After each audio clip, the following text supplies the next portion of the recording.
Waalaikumsalam warahmatullahi wabarakatuh. Sebelumnya, selamat sore semuanya. Perkenalkan, kami dari kelompok 5 di putaran kedua mata kuliah Repong Damar akan mempresentasikan tentang hasil dari kelompok kami tentang studi kelompok Siamang di Repong Damar Pahmungan Pesisir Barat yang ditulis oleh Erna Mayasari dan Sugeng P. Haryanto pada tahun 2015. Sebelum mengawali kuliah pada hari ini, alangkah baiknya kita berdoa menurut agama dan kepercayaan masing-masing. Berdoa mulai.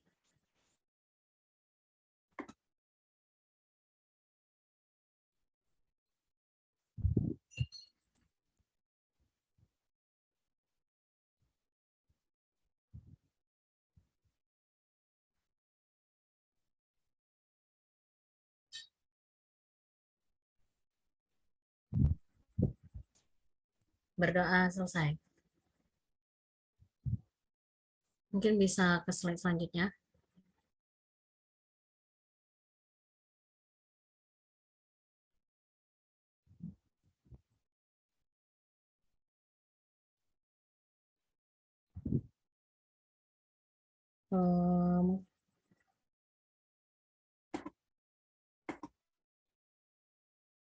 Dosen pengampu di mata kuliah ini ada Profesor Dr. Insinyur Sugeng Prayitno HMS, ada Dr. Haji Bainasari Dewi Esud MP, ada Dr. Andes Haji Apip Bintoro MP, dan ada Bapak Hendra Prasetya Esud MSc PhD.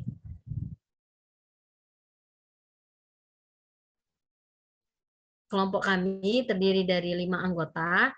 Yang pertama ada Gita Mardatila 1914-15-1026 sebagai pemateri, saya Nuriski Mawadda sebagai moderator, ada Tasya Carolina sebagai pemateri, ada Jessica Mailiani Simajuntak sebagai pemateri, dan ada Dian Nurmalita Sari sebagai pemateri. Mungkin bisa di next.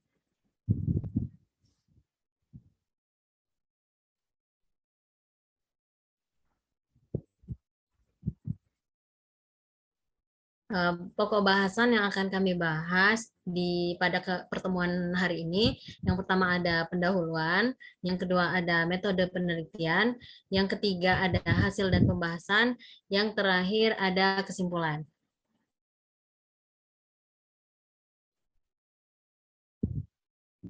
Untuk pendahuluan akan saya sampaikan. Yang pertama, siamang merupakan primata dari famili Hylobatidae yang termasuk spesies terancam punah akibat degradasi hutan sebagai habitat alaminya dan perburuan untuk diperdagangkan. Siamang termasuk spesies yang dilindungi berdasarkan PP nomor 7 tahun 1999 serta termasuk dalam IUCN Red List Endangered Species dan CITES Appendix 1.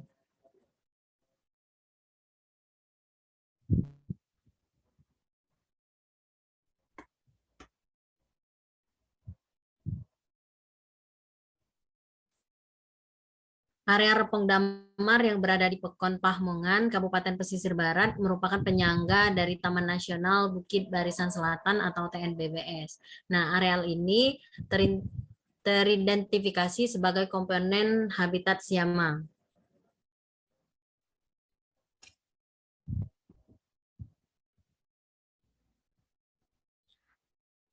Empat jenis primata ditemukan di area Repong Damar, yaitu ada siamang, ada monyet ekor panjang, ada cecah, dan juga ada lutung kelabu. Untuk tujuan akan disampaikan oleh rekan saya, Tasya. Kepada Tasya dipersilakan. Baik, terima kasih moderator. Untuk yang berikutnya itu tujuan dari penelitian tersebut, yaitu untuk mengetahui ukuran kelompok siamang susunan komposisi umur siamang, rasio seksual siamang, dan kondisi habitat siamang di Repong Damar, Pekon Pahmungan, Kecamatan Pesisir Tengah, Kabupaten Pesisir Barat. Next. Yang berikutnya yaitu metode penelitian. Untuk waktu dan tempat penelitian ini dilaksanakan pada bulan April tahun 2015 di Repong Damar, Pekon Pahmungan, Kecamatan Pesisir Tengah, Kabupaten Pesisir Barat.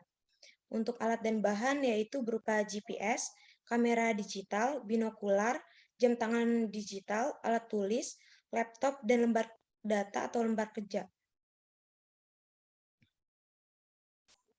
Untuk metodenya ada dua, yaitu menggunakan data primer dan data sekunder. Untuk data primer sendiri berupa kelompok siamang, yaitu ukuran kelompok siamang, komposisi umur siamang, dan rasio seksual siamang. Dan untuk data sekunder yaitu berupa kondisi umum lokasi penelitian, dan peta lokasi serta gambaran umum mengenai siamang yang diperoleh melalui studi literatur. Next.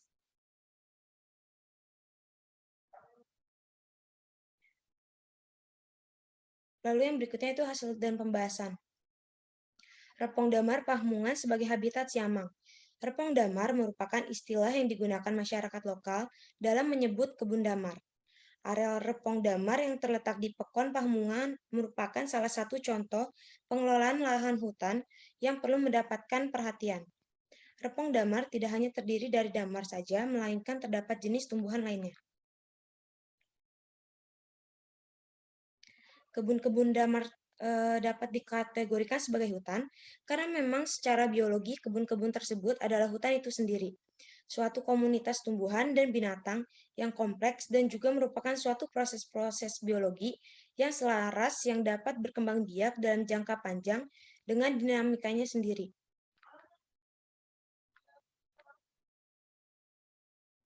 Untuk vegetasi merupakan tempat hidup bagi primata karena seluruh aktivitasnya dilakukan di atas pohon. Vegetasi yang ada pada satu tempat merupakan salah satu faktor yang penting sebagai komponen habitat primata. Baik, saya kembalikan kepada moderator. Baik, terima kasih kepada Saudara Tasya atas pemaparan materinya. Untuk materi selanjutnya akan disampaikan oleh Saudara Gita Mardatila. Kepada Gita dipersilakan.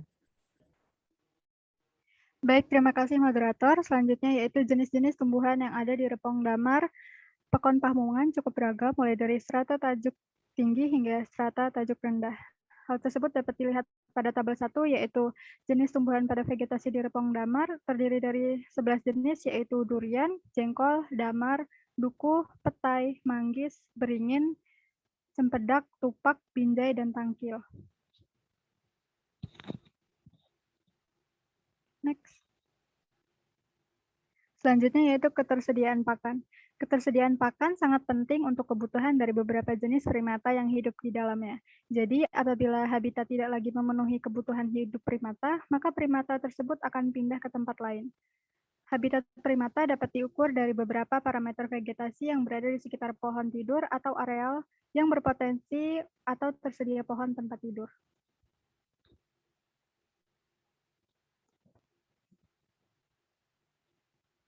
Selanjutnya itu kelompok siamang di Repong Damar Pahmungan.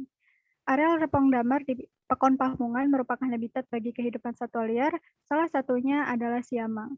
Berdasarkan hasil penelitian, kelompok siamang yang ditemui pada lokasi pengamatan berjumlah 2-4 individu. Selanjutnya itu pada lokasi pengamatan pertama didapat 6 kali perjumpaan. Lokasi pengamatan pertama berada pada kebun milik masyarakat yang didominasi oleh Repong Damar. Pada lokasi pengamatan kedua didapat 2 kali perjumpaan. Kondisi vegetasi tidak jauh dengan lokasi kondisi pertama.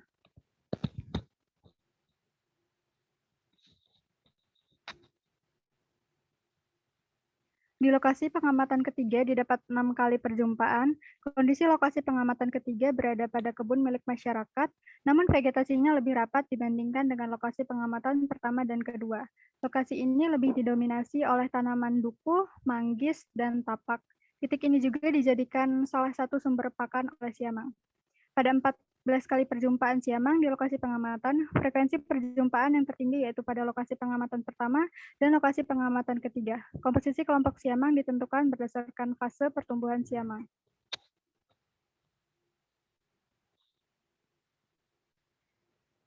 Selanjutnya, struktur sosial. Siamang membentuk kelompok inti berupa keluarga kecil, sehingga berbeda dengan kerabat kera-kera lainnya. Sifat siamang bersifat monogami, yaitu hanya terdapat satu pasang jantan dan betina dewasa, ditambah 1-3 individu muda dalam keluarga. Masa kehamilan dan hidup, kehamilan antara 7-8 bulan dan hidup mencapai 25 tahun. Masa perkawinan dilakukan pada umur 8 sampai dengan 9 tahun.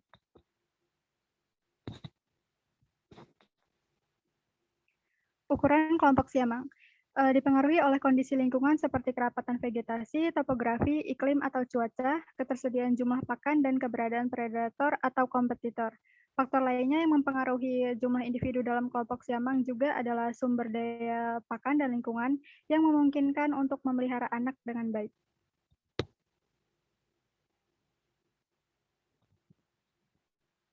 Selanjutnya yaitu fase pertumbuhan siamang. Berdasarkan fase pertumbuhan siamang, terdapat 3 kategori umur yang diidentifikasi, yaitu bayi, remaja, dan fase dewasa. Proporsi perjumpaan tiap kategori dalam hasil penelitian ini adalah 0% untuk bayi, 38,10% untuk remaja, 61,90% untuk dewasa. Kelompok dewasa merupakan kategori umur dengan jumlah perjumpaan terbanyak dibandingkan dengan kategori lainnya.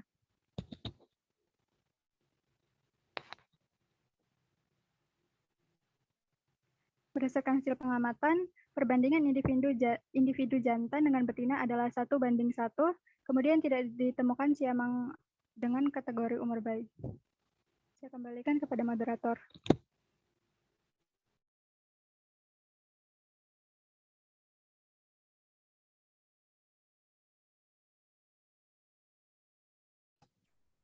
Baik, terima kasih untuk saudara Gita Mardatila atas paparan materinya. Selanjutnya materi akan disampaikan oleh saudara Dia. Kepada Dia dipersilakan. Baik, selanjutnya yaitu terkait aktivitas harian siamang di Repong Damar Pamulang. Next. Aktivitas harian siamang ini dimulai dari pukul 6.30 waktu Indonesia bagian Barat dan berakhir pada pukul 17.00 waktu Indonesia bagian Barat. Aktivitas awal yang dilakukan oleh kelompok siamang ini yaitu kegiatan bersuara. Kegiatan bersuara ini dilakukan saat matahari terbit dan masih di pohon saat mereka tidur. Untuk jenis pohon yang dijadikan tempat tidur oleh siamang itu yaitu pohon damar dan pohon beringin. Next. Aktivitas kelompok siamang, baik aktivitas bergerak, bersuara maupun makan, sangat dipengaruhi oleh cuaca. Kemudian jarak jelajah siamang juga berpengaruh terhadap hujan, sehingga saat hujan turun mereka akan mempercepat aktivitasnya dan berlindung tidak jauh dari pohon tidur. Next. Siamang merupakan jenis kera pemakan buah, bunga, dan pucuk daun. Tumbuhan buah yang dimakan oleh siamang yaitu ada 4.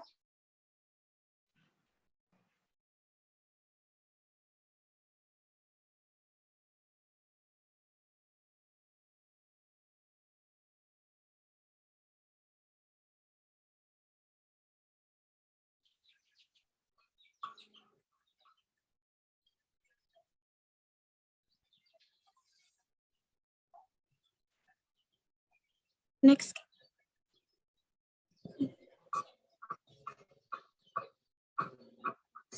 Menurut Haryanto, tahun 1988, kelompok siamang di Repong Damar berinteraksi dan hidup pada satu areal yang sama dengan beruk, cecah, dan monyet ekor panjang.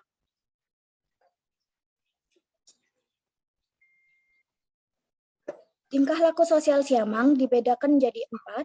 Yang pertama adalah antar individu-individu dalam kelompoknya. Yang kedua, antar kelompok dengan kelompok siamang lainnya. Yang ketiga, antar kelompok siamang dengan jenis kera lainnya. Dan yang terakhir, antar kelompok siamang dengan satwa lainnya. Next. Berdasarkan hasil pengamatan, aktivitas atau interaksi sosial siamang yang terjadi di areal Repong Damar Pekon Pamungan, yaitu yang pertama, interaksi antara individu-individu dalam kelompoknya. Yang kedua, kelompok betina dewasa siamang sedang melakukan aktivitas grooming dengan individu yang remaja.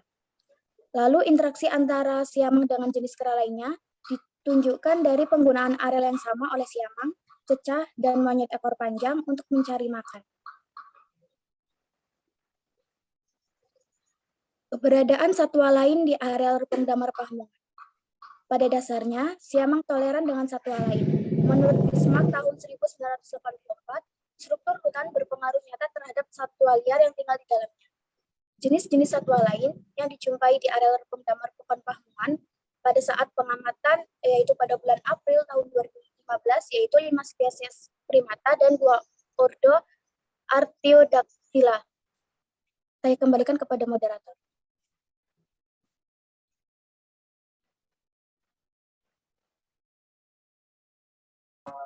Baik, terima kasih kepada pemateri dia. Selanjutnya presentasi akan dilanjutkan oleh saudara Jessica. Kepada Jessica dipersilakan.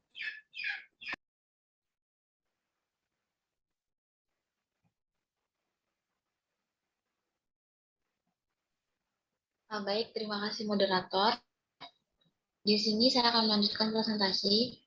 Pada tabel 2 ini dijelaskan dapat kita lihat beberapa jenis satwa lain yang ditemui di lokasi pengamatan pada bulan April 2015. Ada sekitar 7 jenis, yaitu ada babi hutan dengan lokasi 1 dan 2, kemudian ada beruk pada lokasi 1, 2, dan 3, ada lutung kelabu pada lokasi 1 dan 3, monyet ekor panjang pada lokasi 1, 2, dan 3, cecah pada lokasi 1, 2, dan 3, kukang pada lokasi 2 dan 3, serta kijang pada lokasi 1.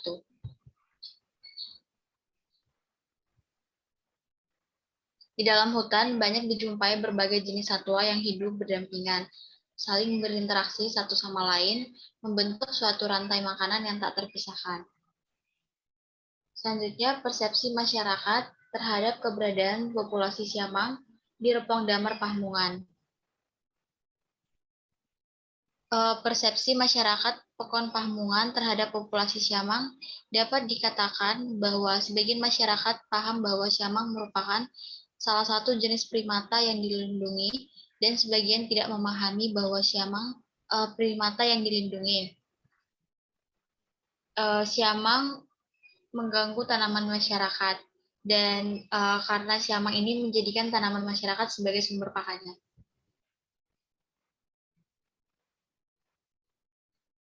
Cara masyarakat untuk mengurangi gangguan siamang yaitu dengan melakukan perburuan.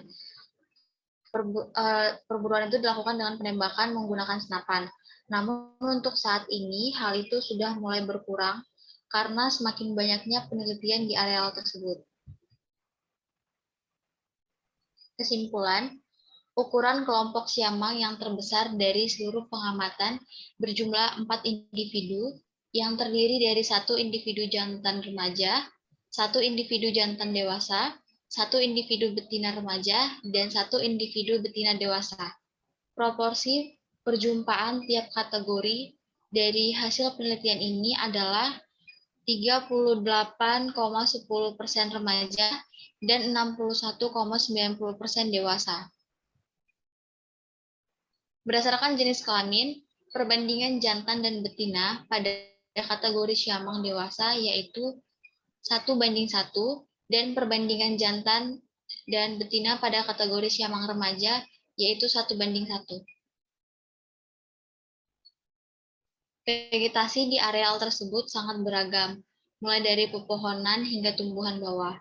Struktur dan komposisi vegetasi Repong Damar mendukung siamang melakukan aktivitas harian, tempat berlindung, dan tempat berkembang biak. Cukup, saya kembalikan kepada moderator. Baik, terima kasih saya ucapkan kepada pemateri Jessica, dan terima kasih kepada seluruh pemateri yang sudah memaparkan materinya. Selanjutnya di sini kelompok 5 sudah mempersiapkan kuis yang akan diberikan kepada partisipan hari ini. Soal pertama, mungkin teman-teman bisa mempersiapkan pena dan kertas untuk menulis kuis hari ini. Soal pertama, tuliskan fase pertumbuhan siamang. Soal kedua, ukuran kelompok siamang dipengaruhi oleh. Soal ketiga, sebutkan 4 jenis primata yang ditemukan di area Repong Damar. Dan soal keempat, habitat primata dapat diukur dari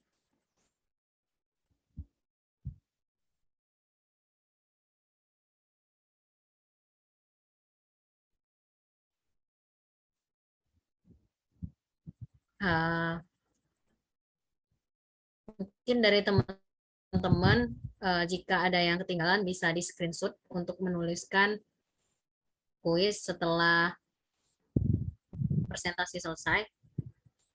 Mungkin bisa di next.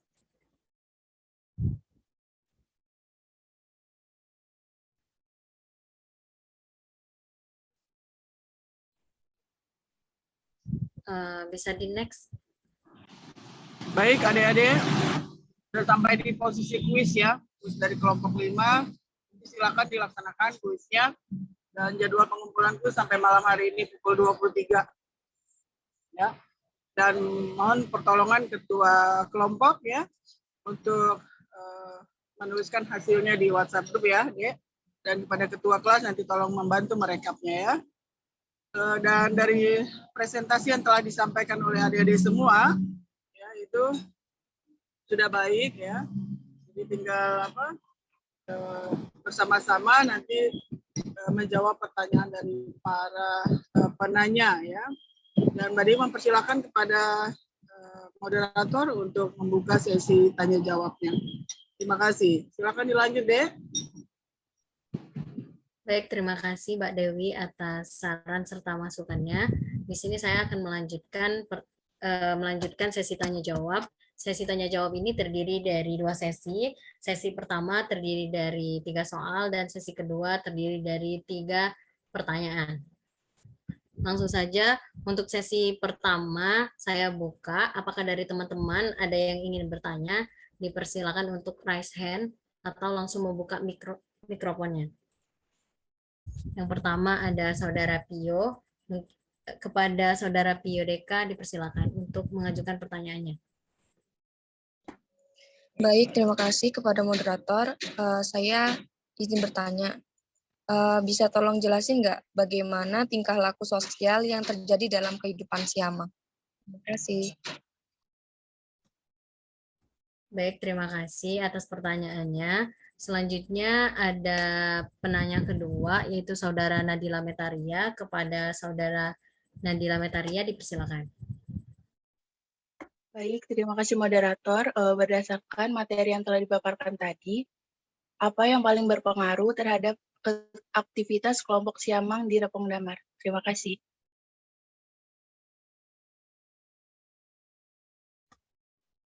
Saya ucapkan terima kasih kepada penanya kedua, yaitu Saudara Nadila Metaria. Pertanyaannya kami tampung terlebih dahulu. Selanjutnya ada penanya ketiga, yaitu Saudara Dewi Sriwahyuni. Kepada Saudara Dewi, dipersilakan. Baik, terima kasih moderator. Saya ingin bertanya, dari materi yang dijelaskan dan dikaitkan dengan mata kuliah kita, yaitu ekosistem Repong Damar, maka yang saya ingin bertanya itu, kenapa siamang ini banyak ditemukan di Repong Damar Bekon Pamungan tersebut? Cukup, terima kasih moderator. Baik, terima kasih untuk Saudara Dewi atas pertanyaannya. Kami akan mendiskusikan terlebih dahulu pertanyaan yang sudah diajukan.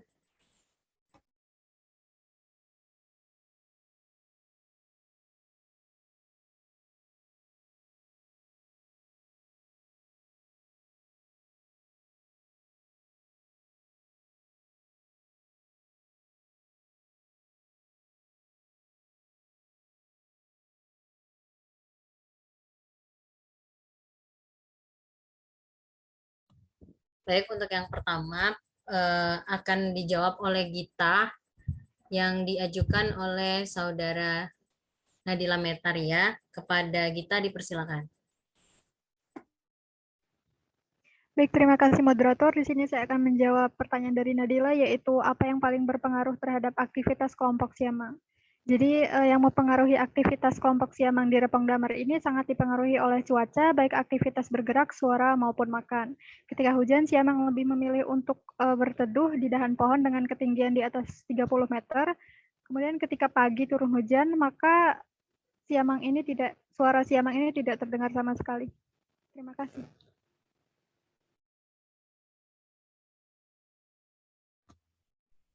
Terima kasih kepada Saudara Gita Mardatila atas jawabannya. Kemudian saya kembalikan lagi kepada Saudara Nadila, apakah jawaban dari kelompok kami bisa dipahami atau ada sanggahan lain? Cukup, terima kasih moderator. Baik, saya ucapkan terima kasih kembali kepada Saudara Nadila atas pertanyaannya. Dan terima kasih juga kepada Saudara Gita atas jawabannya. Kemudian untuk pertanyaan dari Dewi, akan saya coba jawab.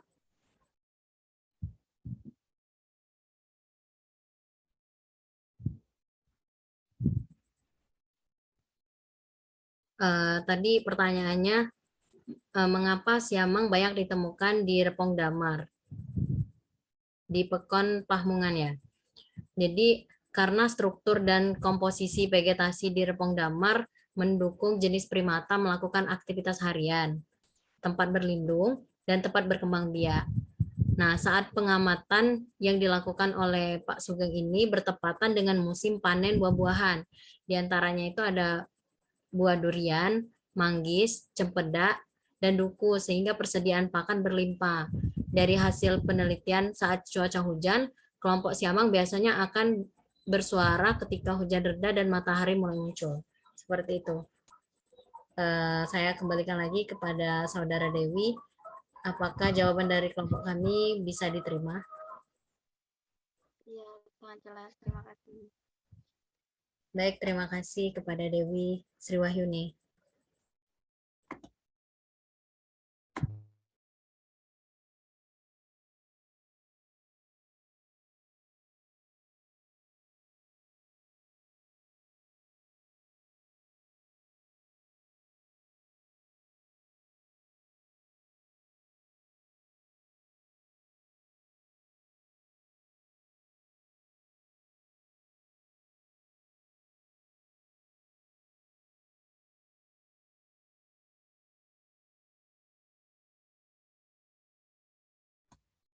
Baik, untuk pertanyaan yang diajukan oleh Pio akan dijawab oleh Saudara Yesika. Kepada Yesika dipersilakan.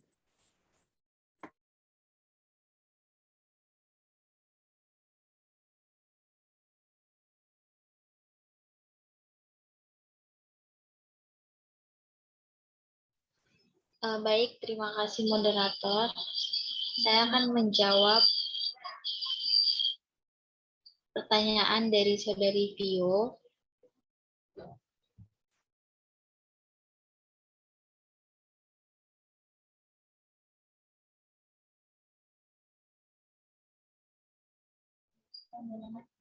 Jelaskan bagaimana tingkah laku sosial yang terjadi dalam kehidupan siamang.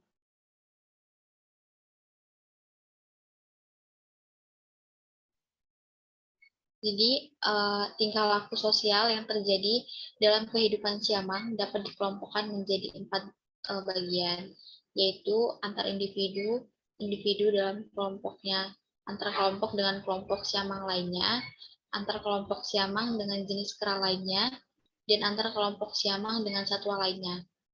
Aktivitas atau interaksi sosial siamang yang terjadi di area Repong Damar, Pekon Pahmungan, yaitu antara individu dengan individu dalam kelompoknya. Terlihat betina dewasa siamang yang sedang melakukan aktivitas grooming dengan individu remaja. Interaksi antara siamang dengan jenis kera lainnya ditunjukkan dari penggunaan areal yang sama oleh siamang, cecah, dan monyet ekor panjang untuk mencari makan. Cukup, saya kembalikan kepada moderator. Baik, terima kasih kepada Saudara Yesika atas jawabannya.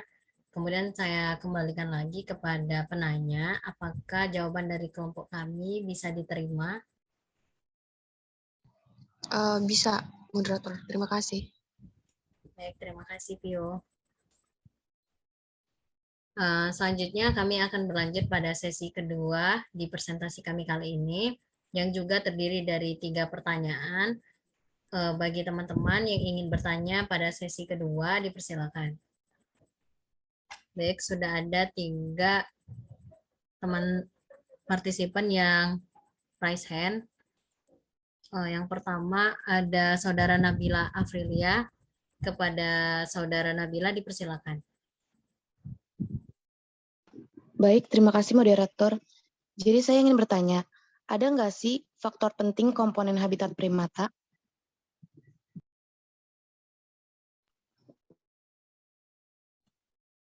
Baik, terima kasih kepada Saudara Nabila Afrilia.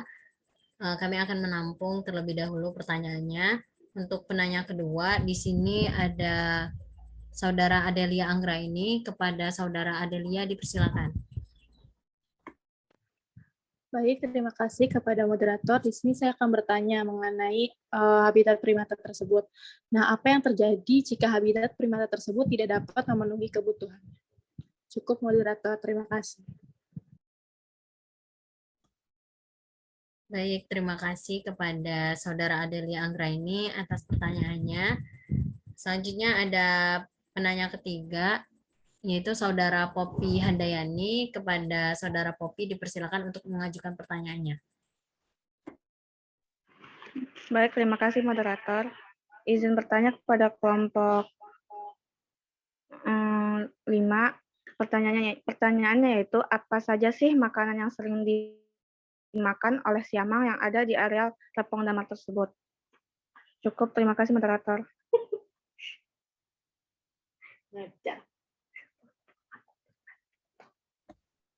Baik, terima kasih kepada Saudara Poppy atas pertanyaannya. Kelompok kami akan mendiskusikan terlebih dahulu.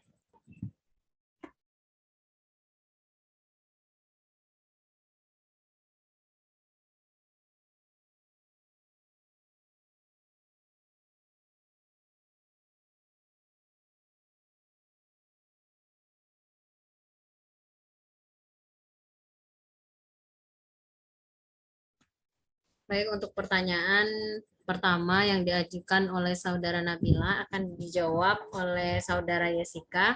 Kepada Yesika dipersilakan. Baik, terima kasih moderator. Saya ingin menjawab pertanyaan dari Saudari Nabila. Pertanyaannya, ada nggak sih faktor penting komponen habitat primata? Jadi jawabannya itu ada. Faktor penting komponen habitat primata itu sendiri seperti pemilihan pohon tinggi sebagai pohon tempat tidur yang bertujuan untuk mengurangi resiko primata terhadap predator. Jenis pohon yang digunakan sebagai pohon tempat tidur primata adalah jenis pohon yang pada umumnya juga dimanfaatkan sebagai pohon sumber pakan. Cukup saya kembalikan kepada moderator. Baik, terima kasih atas jawabannya.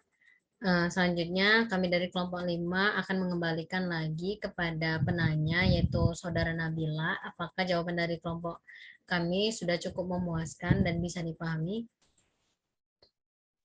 Cukup, terima kasih atas jawabannya. Baik, terima kasih kembali kepada Saudara Nabila. Selanjutnya untuk pertanyaan yang diajukan oleh Saudara Adelia Anggraini akan dijawab oleh Tasya. Kepada Tasya dipersilakan. Baik, terima kasih moderator. Saya akan mencoba untuk menjawab pertanyaan dari Saudari Adel. Apa yang akan terjadi jika habitat primata tersebut tidak dapat memenuhi kebutuhannya? Apabila habitat tidak lagi memenuhi kebutuhan hidup primata tersebut, maka primata tersebut akan pindah ke tempat yang lain.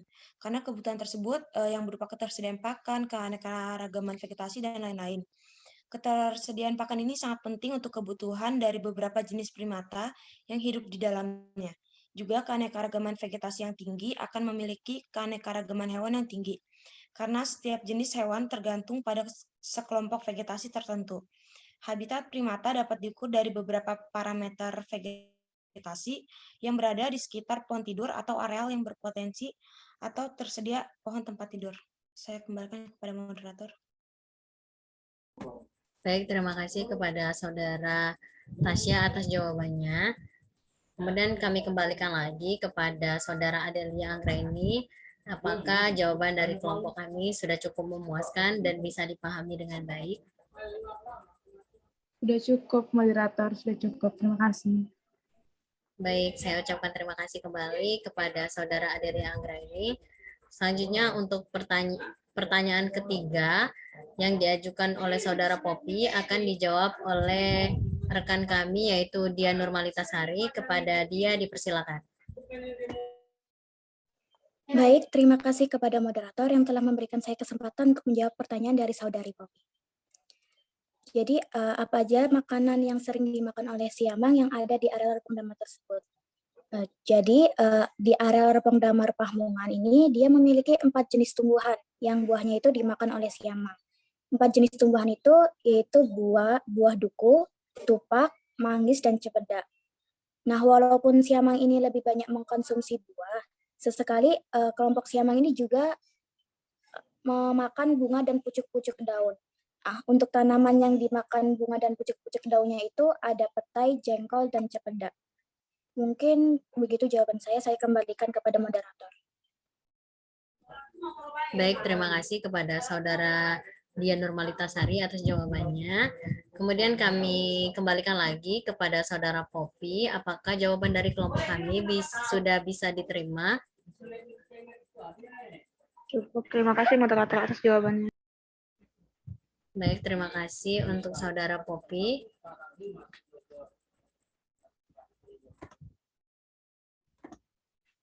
Untuk sesi tanya-jawab sudah berakhir. Kelompok kami sudah menjawab pertanyaan yang diajukan baik dari sesi pertama dan sesi kedua.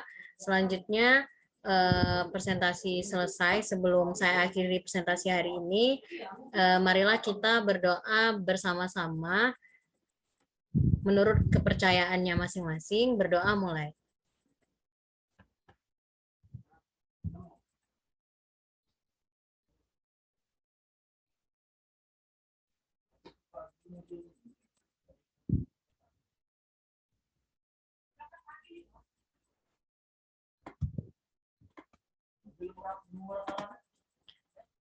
Berdoa selesai. Baik, saya sebagai moderator hari ini mengucapkan terima kasih kepada seluruh partisipan yang sudah memperhatikan presentasi kami dari awal hingga akhir, dan saya juga ucapkan terima kasih kepada Mbak Dewi yang telah memberikan saran serta masukan kepada kelompok kami, dan terima kasih juga kepada rekan-rekan saya dari kelompok 5. Saya sebagai moderator akan menutup presentasi pada hari ini. Apabila ada kesalahan, saya mohon maaf. Saya akhiri. Wassalamualaikum warahmatullahi wabarakatuh.